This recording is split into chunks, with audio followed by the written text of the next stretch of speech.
everybody, to a new episode of the Mediums, Messages, and More podcast.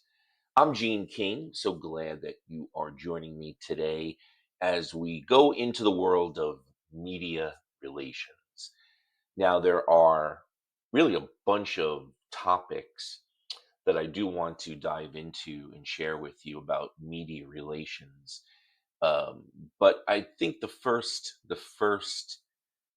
episode regarding media relations that we will have today will go over a couple of basic misconceptions about media relations and what it is and what it isn't and how it should be performed. I think that's a good starting point for a lot of folks. So if you are an organization that are trying to create or build a media relations program, or you are trying to remodel your media relations program, or you're not happy with your media relations program, hopefully this will be helpful for you as I provide some insight into the world of media relations. Now, just some background to start this. Now, I began my career in journalism. And in fact, since I was in grammar school, I had always been interested in being a journalist, and that continued right through high school. And actually, while I was in college, in my freshman year, I got my first job at a newspaper, and I was assigned to cover City Hall for a couple of cities in Hudson County, New Jersey.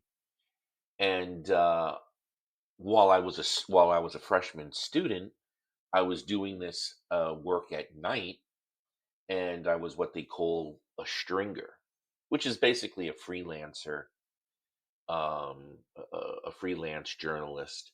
So I had always had this interest in journalism, in news media, and in politics as well. Originally, my interest was to be a political news reporter.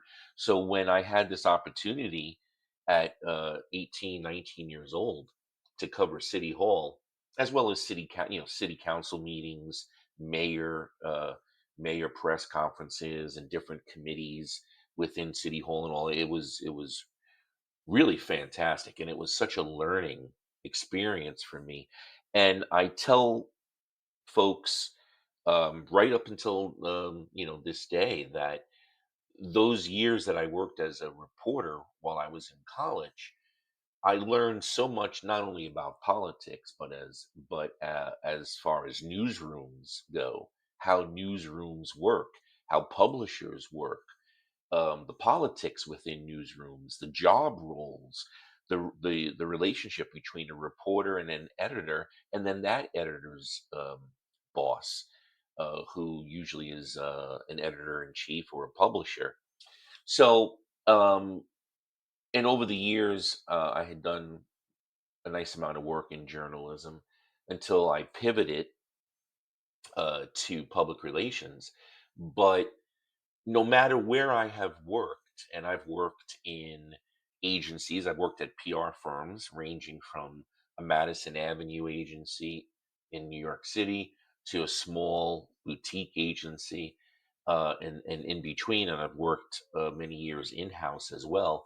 Media relations has always been a central key goal of all of the clients that I worked for, or the in-house positions that I held for organizations. Media relations was always a focal point. It was always something that either an organization wanted to do and never did it, or had been trying to do and was not successful, or was frustrated in that it wasn't getting the coverage that it thought it deserved. So media relations throughout my career has always been something of a constant. That being said, I've also witnessed that media relations in general is something that is very misunderstood. It is especially misunderstood in the executive ranks, among those who have had no experience in journalism, um, and might have been, siloed in their careers in sales or marketing, and their understanding or their perception of what media relations is or what it should be is has often been over the years um, quite a bit removed from the reality of media relations.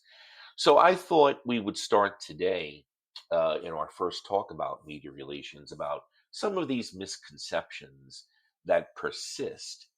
And I always feel for folks that are in um, public relations or they work in a PR department, and there's always that media relations angle of it, or a media relations role, or it's a media relations component of a larger communications department. And I always feel sorry for folks that have to try to explain what media relations isn't and how to go about building a strong, consistent media relations program for your organization. So let's start off with what media relations is not. I think that's a pretty good place to start. Um, what media relations is not, and for some people, this might be controversial, it might be upsetting, but this is just the reality of the situation as I have experienced it throughout my career. And coming from my foundation as a reporter and having literally worked in newsrooms and had to work with editors and so on. So, media relations is not a function of sales. Media relations is not a function of marketing. Now, often in many organizations, public relations and media relations fall within a marketing department. Um, Often that leads to some issues, a disconnect. And my experience over the years has been uh, public relations and media relations really should not be within a marketing department. If it is within a marketing department, there really needs to be that understanding that public relations and media relations are in the same boat with marketing, in the sense that all are trying to promote the organization, promote the brand, promote the messaging, and of course, leading to more sales, revenue, brand visibility, market share. So, yes, they're in the same boat, but these are different disciplines. And these are different disciplines with different approaches if you want to be successful. So, it's not necessarily that media relations and public relations should never be within a marketing department. But what my experience has been is that marketing and sales typically try to dominate public relations and media relations.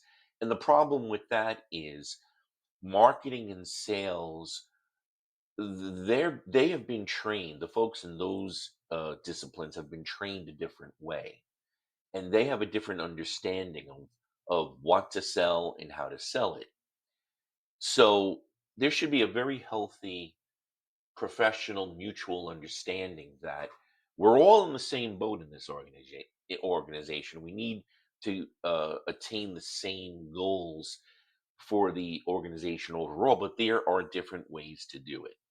So, once again, going back to my original point, media relations is not marketing or sales in the sense of you are not going to use the same material exactly as you would in a sales pitch or in marketing efforts. And what really needs to be understood is, in media relations, think of those two words. You're talking about media and relations. So you want to build a relationship with strategic media, with people within those strategic media outlets.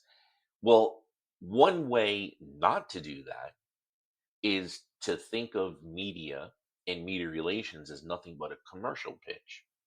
That's the furthest thing from what it is and what it needs to be. Reporters, throughout my career, a complaint from editors and publishers and reporters has been when we get press releases, when we get emails, when we get phone calls, when we get um, information from an organization, it is commercial. It is literally a sales pitch, or it is obviously commercial copy. It is not what we need. And what I mean by that is, when you are pitching a reporter or an editor, they're not looking for a sales pitch. They're not looking for commercial copy. They need news content. They need information. They need data. They need research. They need opinion that is educated, informed, and specialist. And what I mean by that is when you're sending out a press release to a news outlet or to a specific beat writer, and that is becoming less and less uh, the standard today. And that's a whole other discussion about the changing newsroom and the changing news media. But, you know, typically they are looking for subject matter experts. They are looking for data, statistics, opinion that can help boost a story. They are looking for um, specialists and experts for various topics that can help supplement a story and news coverage. They're not looking for all the latest and greatest information about your new product or service.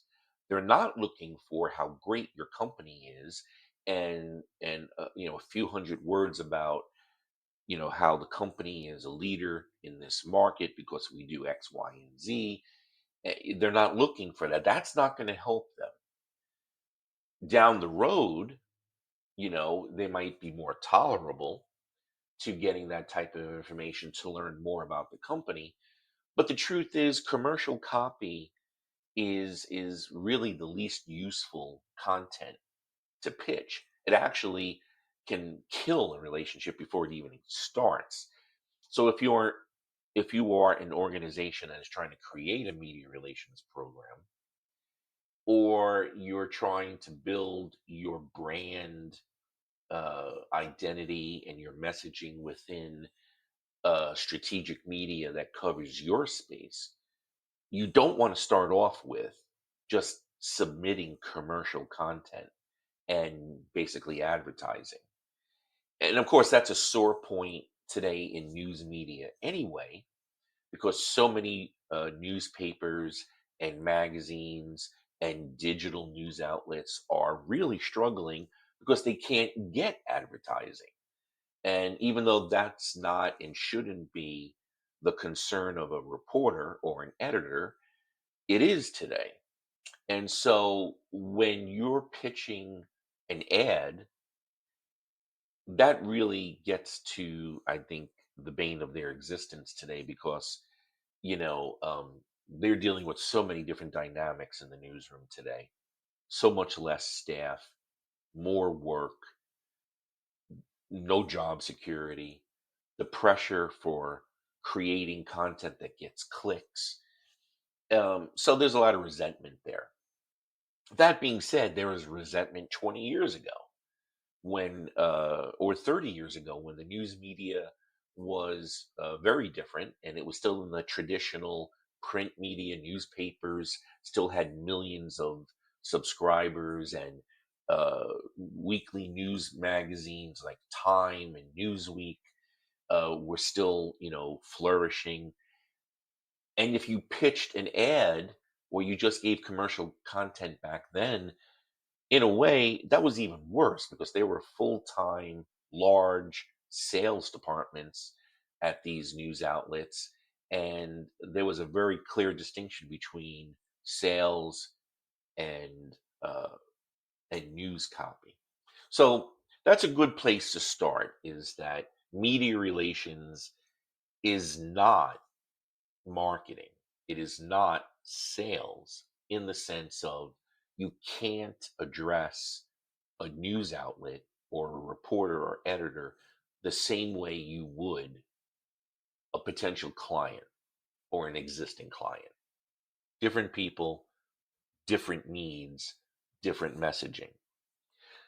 So, from that, I would say another misconception is that there's just way too much corporate speak and sales jargon that infiltrates media relations. And I think any of us who have been in the communications, the corporate communications world, the public relations world, and as well as marketing and sales, I'm sure that at some point there has been frustration that there's just too much corporate speak, which often means that there's too much legal speak, that no one speaks that way. No one knows what you're talking about. You're speaking to the needs internally instead of speaking to the needs externally. And what I mean by that is I've experienced organizations over the years where their external communications um, is very insular. And I've have spoken to clients as well as executives in house where I've worked over the years and tried to explain to them that when you are writing whatever it is, a case study, a press release, a corporate statement, when you're doing it for the media, you're also doing it for the public. Think of them as one and the same. You're not doing it for yourself. You're not doing it for for your legal department, and you're not doing it for your sales and marketing department. Way too often, organizations are too dominated and guided by legal, marketing, and sales, as well as an executive's own bias. I've seen a lot of executives insist over the years that external communications copy is filled with words that they are familiar with, phrases and talking points that they are comfortable with. Same thing with legal or sales. And again, just as in my first point about what media relations is not, your external communications needs to address the news media, if that is who you are pitching, as the news media would want to receive it. And in general, as a rule of thumb, the way you're going to do that is also how you're going to address the public. And way too often, there's a lot of mumbo jumbo in copy that is released externally. I've seen it in case studies. I've seen it in research papers. I've seen it in bylines. I've seen it in press releases. Really, the only place where it is really acceptable and useful is in a statement from an individual executive. Or if you are a public company and you have to do quarterly reports, or you're doing financials, or you're doing investor relations, or if unfortunately your organization is in the middle of a legal dispute, of course, in those situations, you want to and you have to use legal terminology, financial terminology, and so on, as well as you do want to capture the voice of the executive or the individual that you are quoting. So that's fine. I mean, it makes no sense to create quotes for CEOs or other executives or a researcher, regardless of who the individual is. It makes no sense to create a comment, to draft a quote or two that doesn't have the voice of the person being quoted. It's just not a good practice because if your CEO or the individual that you are offering publicly doesn't speak that way, don't use those words that they don't speak. You want to be true to that person within reason. On the other hand, if you're creating a press release that is for mass distribution, if you're creating any content that is for public consumption slash media consumption, you have to stay away from the technical jargon. Often, what it reads is strict sales copy, strict legal copy, strict corporate speak. And you gain very few people from that approach. I would argue that you might not even gain clients that you're trying to pitch if all you do is talk technical and you're not speaking to their needs. You're not speaking to their reality, their needs, what they want to hear. So another thing not to do is do not use corporate speak and sales jargon in media relations. You need to, of course, demonstrate that your organization and you are, of course, proficient in the market space that you're in, but there's nothing wrong with simplifying your message, simplifying your content, and making it easy to understand and quick to read because 30 years ago, reporters did not have the time to read every press release thoroughly, to read every, well, now email, but letter or any type of correspondence thoroughly. The attention span for the public in general is as short as it has ever been as far as studies go. Well, it's the same thing for the media. They are so understaffed, overburdened, and filled with deadlines that they don't have the time to try to decipher what you're trying to tell them. So stay away from the jargon and simplify it. And then you can get into more detailed information. You could throw out more technicalities as your relationship develops or as that particular pitch develops, which is another thing that I want to touch on is that there is a life cycle of a pitch. And that initial outreach to a reporter or an editor really needs to be tight. It really needs to be focused. What exactly are you reaching out to them for? Here's my value prop. Here's what I'm trying to give you, to you, the beat writer, the editor. Here's what I think I can offer you that I think might be of value. And focus on that. Communicate that you understand their world. You understand what they're going through and that you respect their time.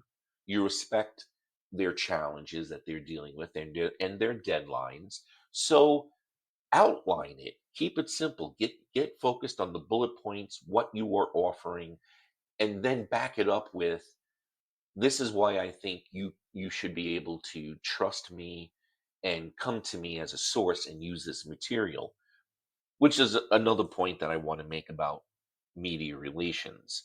Think of yourself as building a relationship with a media outlet or an individual reporter or editor. Think of yourself as a source. Many organizations do not do this. Many organizations do not think of themselves as trying to build a relationship in media as a trusted, verifiable source of legitimate content that speaks to the need of the outlet and the reporter. And way too often, the organization and the person representing the organization is submitting material and offering a pitch that serves the organization, doesn't serve the reporter. Big difference. And so you need to think of yourself in media relations as a source of content, a source of relevant content.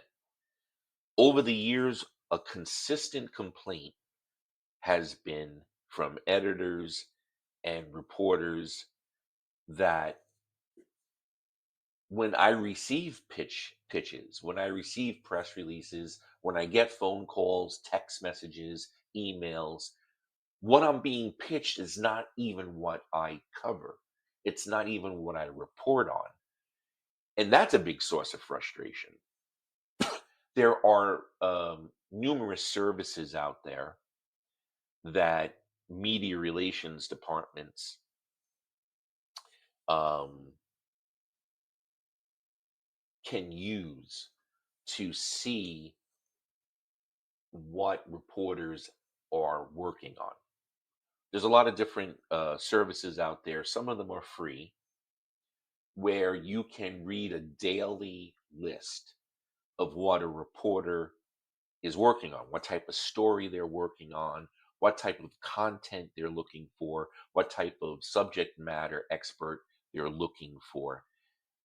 And many people in the news world will tell you, even when they use those services, even when a reporter or an editor actually uses those services where it literally explains, I am working on a story about XYZ and I need someone who can talk about ABC, they will tell you that they get dozens of responses that have nothing to do with their story. So obviously that's not going to work at all. That's only going to hurt your chances of building a media relations program and building relationships with writers and editors and news outlets that are relevant to your market space. So think of yourself as a source of content that is trustworthy. So what I mean by that? Well, you're not fudging anything. You're not overpromising anything. You're not literally lying or making stuff up. You're offering material that has been researched, it's been vetted. Internally, you have folks that can vouch for it. You have data that can support it.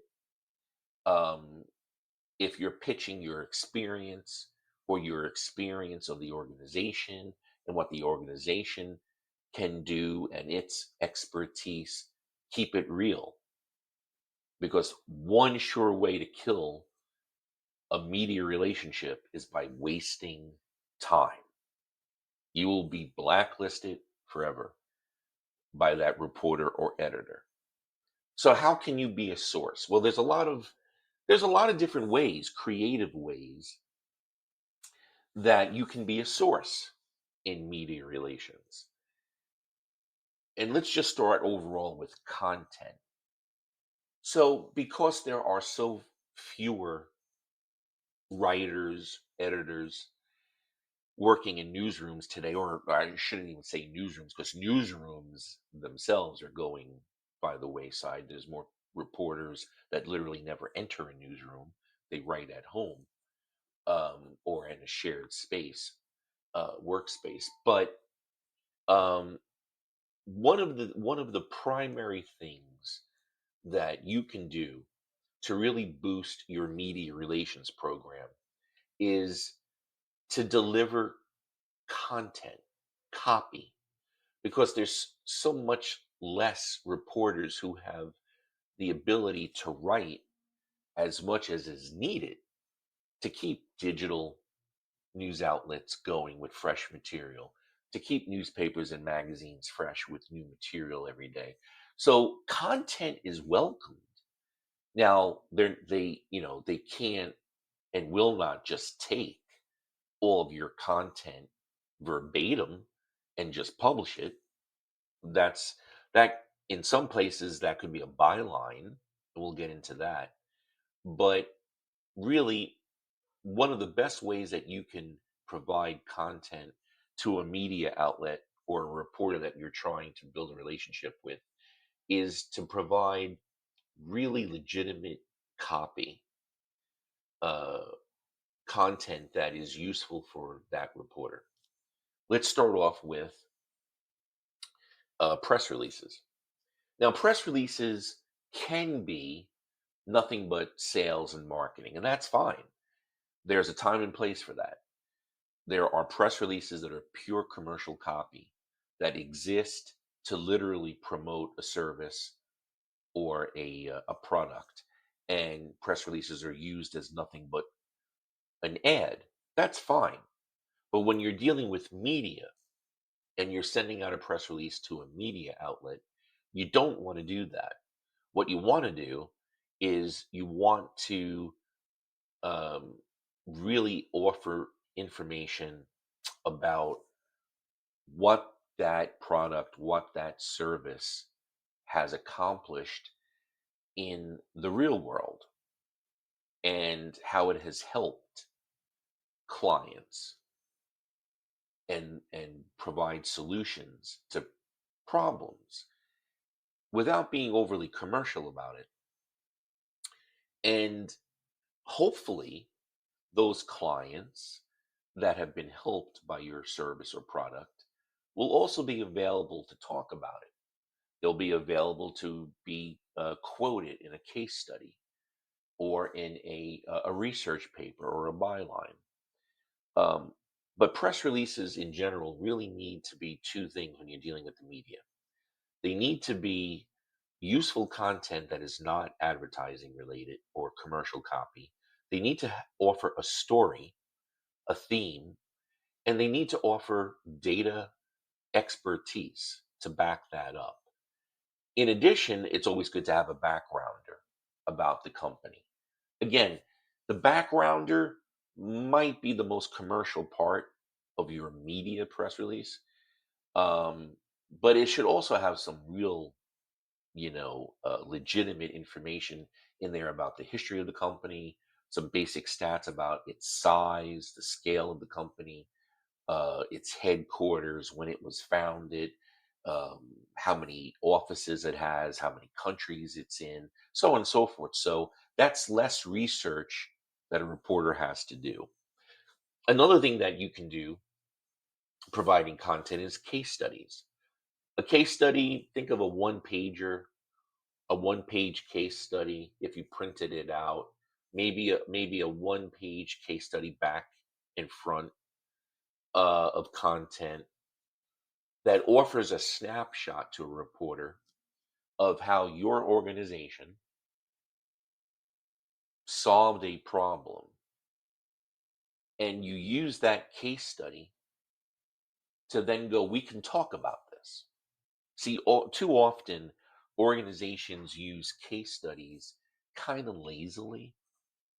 And so, um, a case study will be produced and it could be great. It could be a great case study and it can offer a lot of insight into your client had this problem, we came and had these objectives, and this is how we solved it, and here are the successful results. That's great, but that's not for the news media. What you really should do using a case study like that when you are pitching the news media is basically the case study is a supplement to your pitch. You really need to draft a pitch that tells a journalistic story and then use the case study as a reference point. Send it as a supplement. The case study really is more often than not commercial copy, and it should be. But when you're dealing with the media, again, they don't want to be sold a product. They don't want to be sold an ad or uh, a service. They want to get more into the thinking of the client. They want to get more details. What was the client experiencing and why? And what was the thinking of your subject matter experts and your solution providers? And how did you come up with this information and these solutions and the whole process of getting it done? There's a whole story that a case study just offers a snapshot of. A case study can be very useful in pitching media because it could quite likely offer a legitimate business story that would be useful for readers. But the case study itself needs to be a supplement.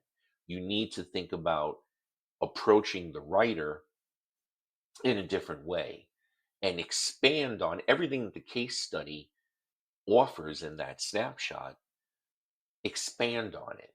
And then what do? You offer your subject matter experts. You offer the individuals who built the solution or who devised the solution, who have the details of the entire process from A to B.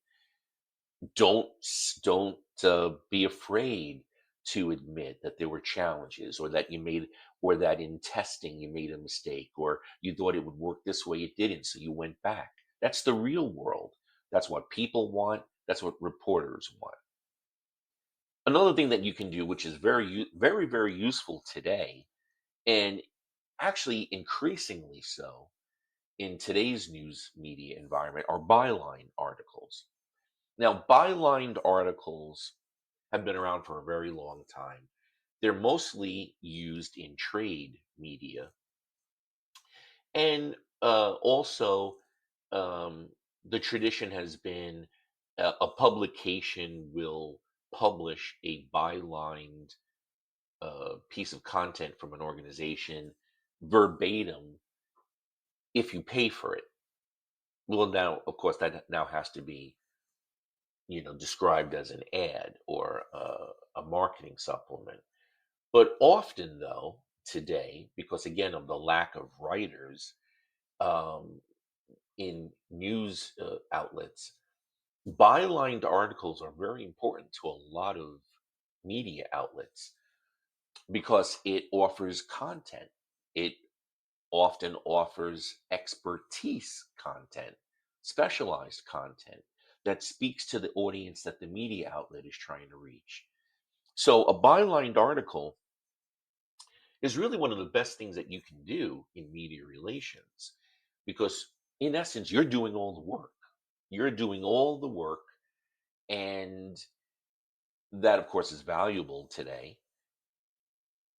Rule number one in bylines: it cannot be an ad, it cannot be a commercial. It can't be so blatantly promoting your company and so blatantly promoting your service that it reads as a commercial. That's another mistake that a lot of organizations make is they offer bylined material, and it isn't so much, a bylined expertise piece by a subject matter expert as it is kind of a disguised marketing pitch. So don't do that because you will hurt your relationships with the media.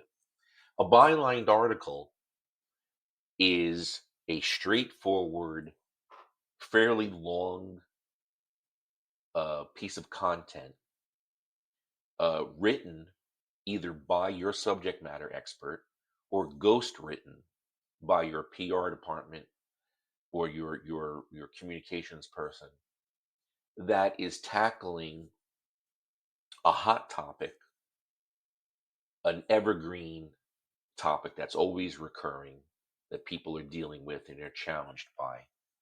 And you're offering insight into the understanding of the situation. You're offering data, statistics, research, and opinion. Something that is often missed in byline articles is opinion. And I've dealt with this over the years as well, where um, an organization will want to offer bylined articles.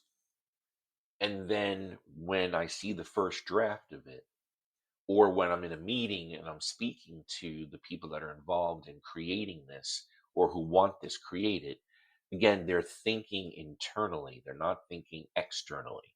They're thinking about themselves. They're not thinking about the audience. And so often, a lot of bylined articles will be, again, kind of insular, where they're using corporate speak, they're using technical jargon, or very honestly, they're throwing in promotion. They're throwing in marketing and sales. You have to stay away from that. The bylined article, first and foremost, is a really legitimate, serious way to establish your organization and your people, your subject matter experts or your executives, as leaders, as thought leaders, and more importantly, too, in the bigger picture in media relations, as sources.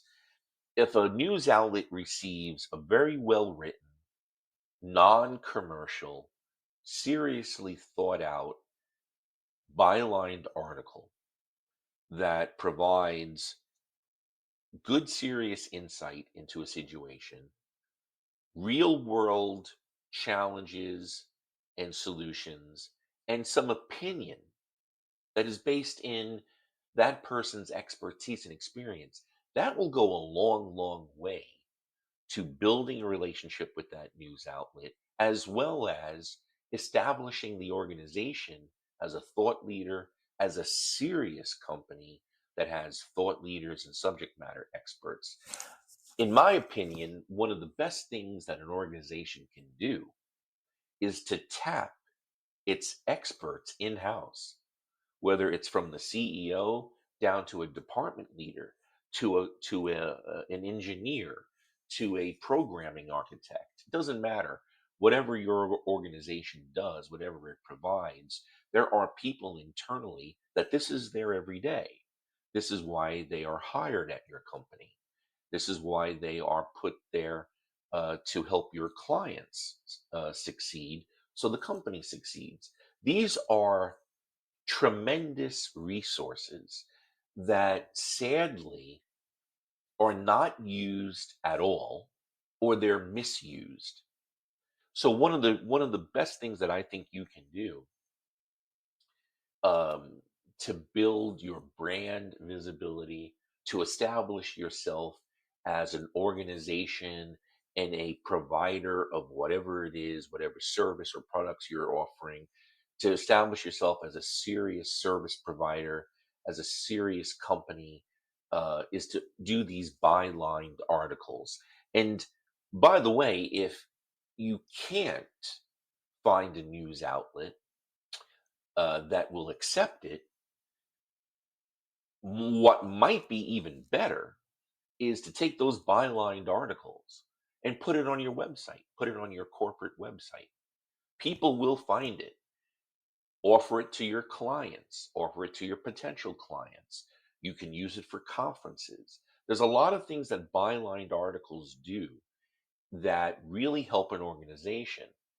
And when you think about it, if you think about the cost of advertising today, if you think about the cost of marketing and branding and sponsorships, truly one of the most cost effective and effective ways to boost your brand is to do bylined articles. So seriously think about that in your media relations. Okay, let's move on to something else here that I want to emphasize, and that is, once you have this media relations program operating, you want to maintain and keep building relationships, right? So, well, how do you do that? Well, very key to this is to realize how I'm going to say the newsroom again, how the newsroom works, how the magazine, the website, the newspaper, how they work. Again, something that is usually lost on a lot of people and organizations is that, if you are pitching a reporter a story, you're pitching a reporter an idea, you're pitching a reporter one of your subject matter experts, you're pitching a reporter an interview with your executives. You are at the starting point in that hierarchy. And what I mean by that is what a lot of people do not realize is the reason why your pitch really needs to be focused, really needs to be strong, relevant, and focused for what that reporter is working on and what that outlet, who they are reporting to, is because a very strong pitch helps the reporter internally. And a lot of people either don't realize that at all or they forget that. The reporter has to go and then pitch you.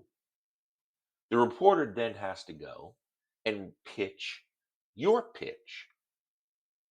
So if you make a very strong case for your organization and you offer a very legitimate, strong value proposition as to why you as a source, your organization as a source, is valuable, serious, trustworthy, legitimate, and then provide content that demonstrates that helps the writer, that helps the reporter vouch for using you as a source.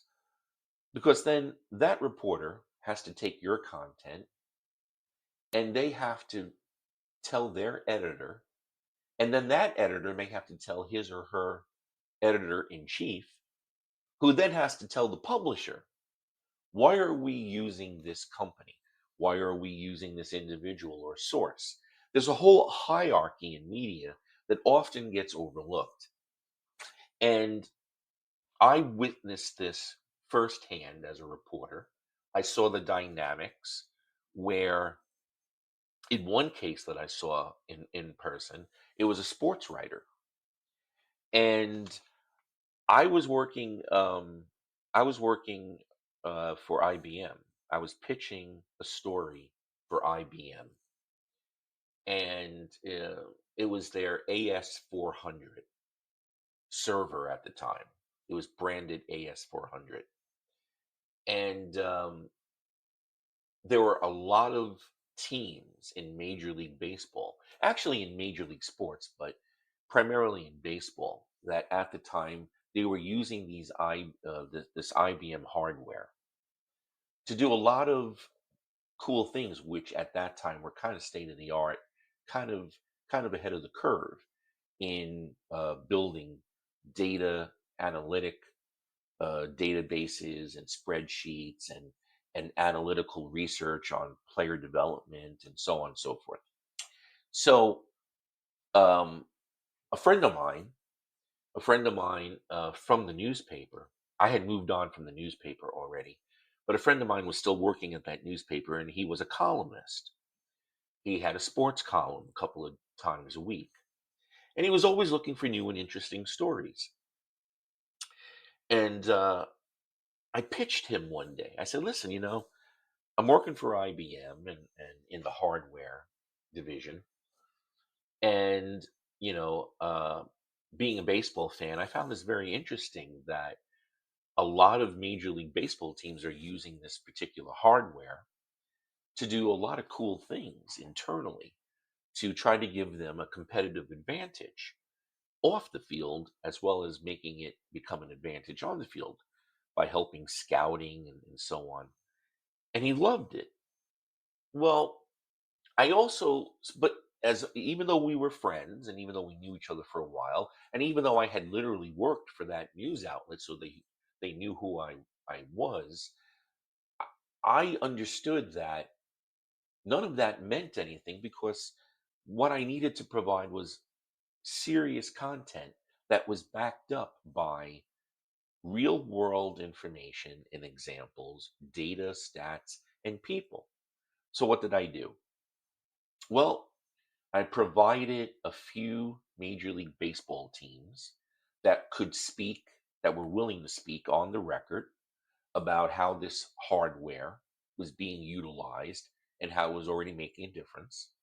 I was able to provide someone within IBM that could speak to the IBM side of things of how this hardware was developed, how it operates, so the technical side could be explained. And then some miscellaneous content, about particular, scouts and players that had been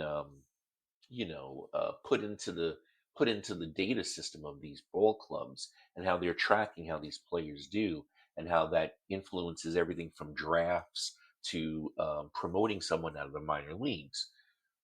Well, they loved it, and my friend wrote that story, and it was really a great story about how a couple of Major League Baseball clubs were using this hardware, this solution, to help their scouting and their player development, and in even their office operations and so on.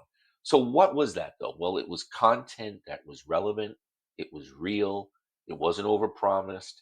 It had legitimate stats and data to back it up. There were third party sources that could speak to it.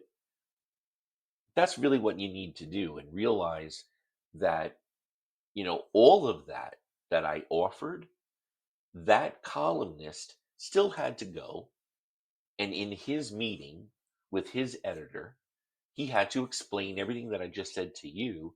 He had to explain to his editor. So reporters often need to pitch your pitch to someone else. Think about that, and remember that, because it's an important part of media relations. Make it as easy as you can for the reporter, for the editor.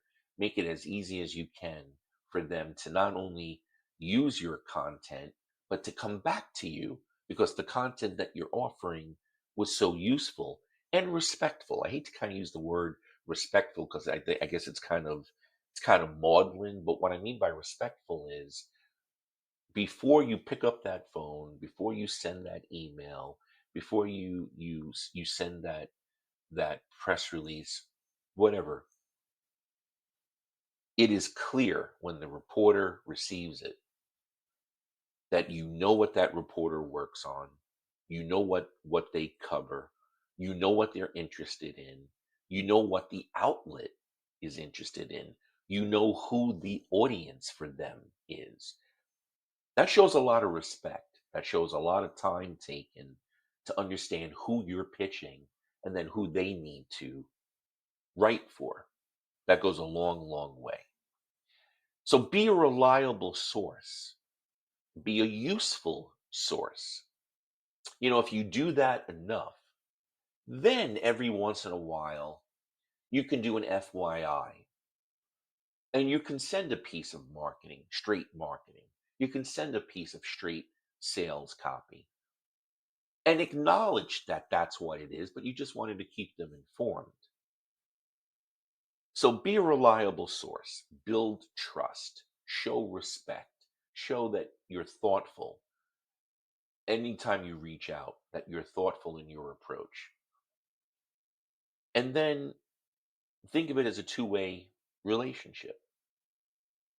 You know, very probably very few reporters, editors, publishers will admit today, even though it's pretty clear to see, but they will resist admitting, as they strongly resisted years ago, back in the day when it was still a traditional old legacy media world.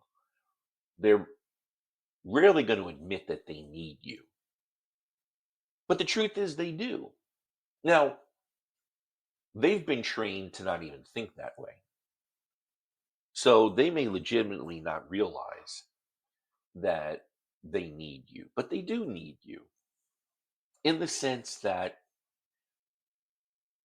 any reporter who receives useful content, legitimate content, that is not a sales pitch, that is an advertising copy, that is supported with facts, research, stats, data, people who are willing to go on the record to talk about it. That is such valuable content. And in a manner of speaking, you're helping them do their work. You're giving them content to use, to write, to include. That goes a long, long way today in the ridiculously crazy, stressful world of news media, where it's probably worse than it ever has been, just because there's just so fewer people working in it, and the deadlines don't change. Because ironically, there's less people working in media, and we're now in a 24-hour society, and there's always a need online for new content. So that would go a long way. And if you do that enough, and you show that thoughtfulness, it's reciprocal. Because the other thing that reporters and editors want is they want reliable sources. They want valid, useful, relevant sources that they can go to.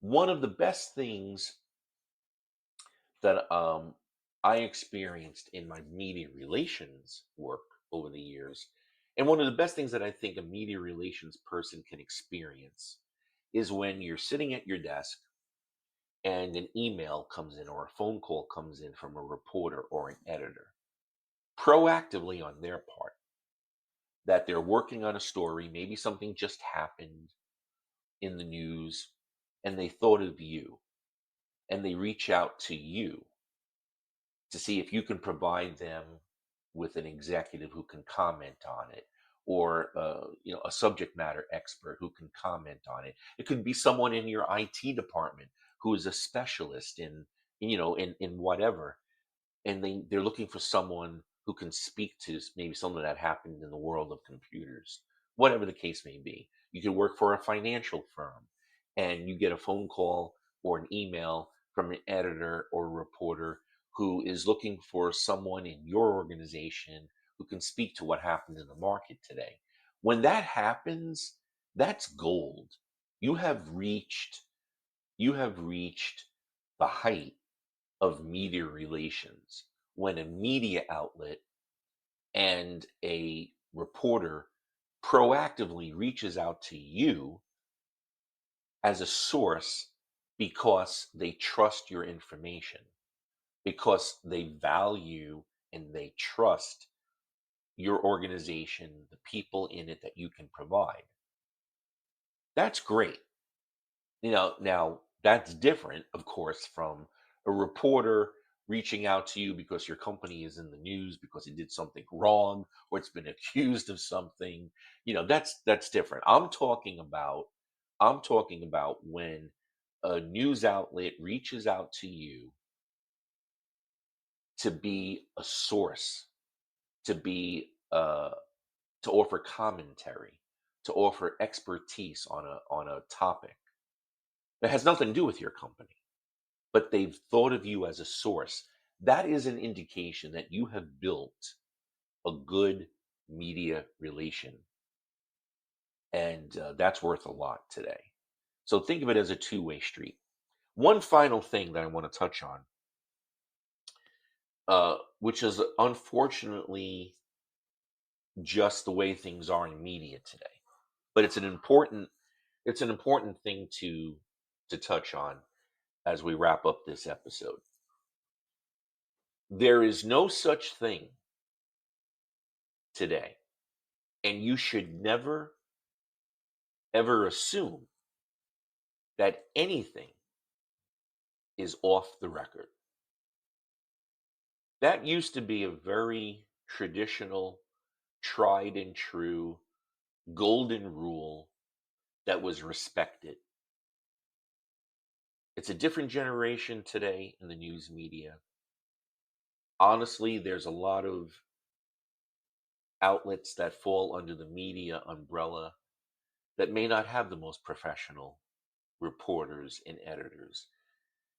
In the world of the internet that we live in today, and in the world of clicks equaling advertising revenue, sensationalism, gotcha type of news stories, um, drama, right?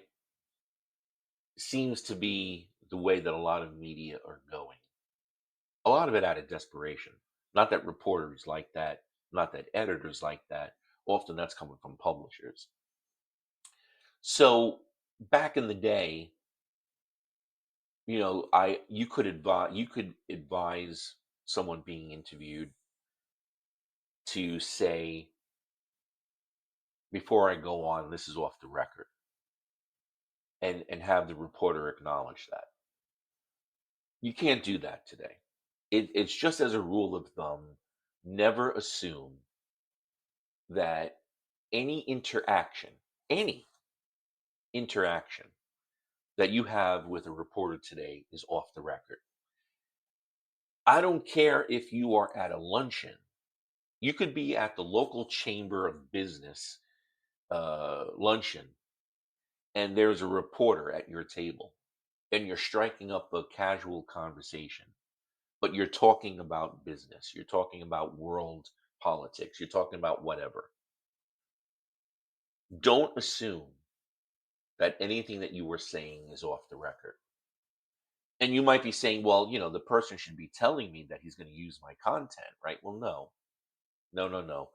It is better today to assume that as a representative of an organization, whether you are the CEO or you are a VP or you are a director of a department, it is better to assume that when you are outside, when you are public, and you are at events, you're at conferences, you're at lunches, you're at trade shows, and especially if you are actually speaking to a media member for a story, for an interview, don't ever assume that anything that you say is casual, confidential, or off the record.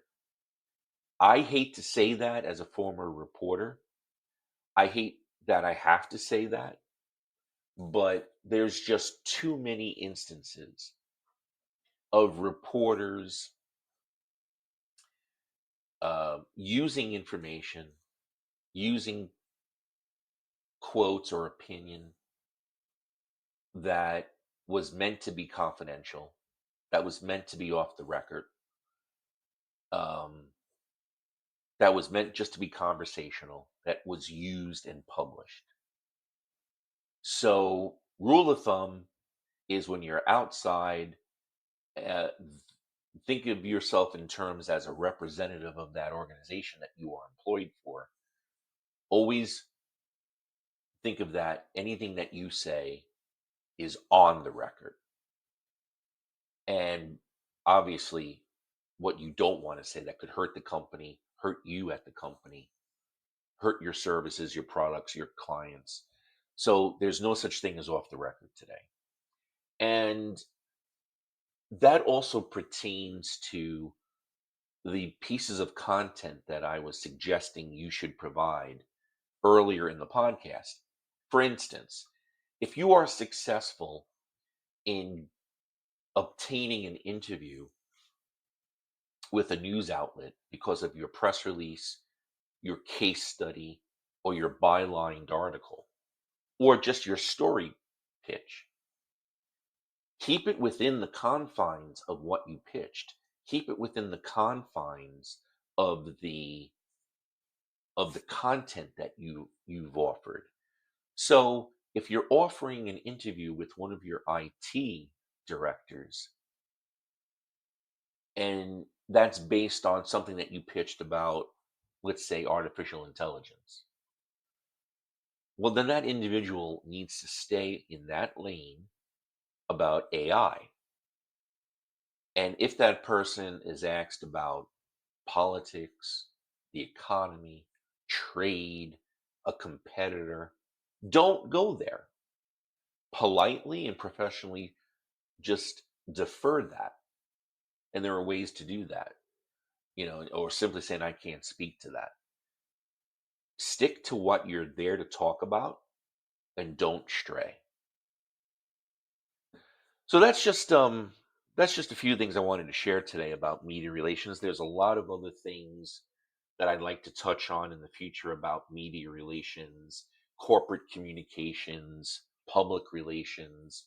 There's a lot of things that I'd like to share with you over the next several weeks, all which we will get to. But I just thought I had seen a couple of things in the news about some people in the corporate world who were getting burned over really what was avoidable, and it came down to that. I think there was a misunderstanding about media relations and what corporations and individuals need to do if they are engaging in media. So I hope some of this was useful, and I will certainly touch more about media relations. If you have any questions about media relations that I didn't touch on in this episode, send me an email. You can go to my live chat on genekinglive.com. There's a live chat box there at the bottom of the screen. You can send me emails or questions that way, and we can keep in touch like that. And then in the future, I'll address it. So thank you for tuning in. Thank you for listening. I really appreciate it. I hope everyone is doing well. I wish you well. And until we have our next episode, thank you and be well. And there'll be another episode of Mediums, Messages, and More coming soon.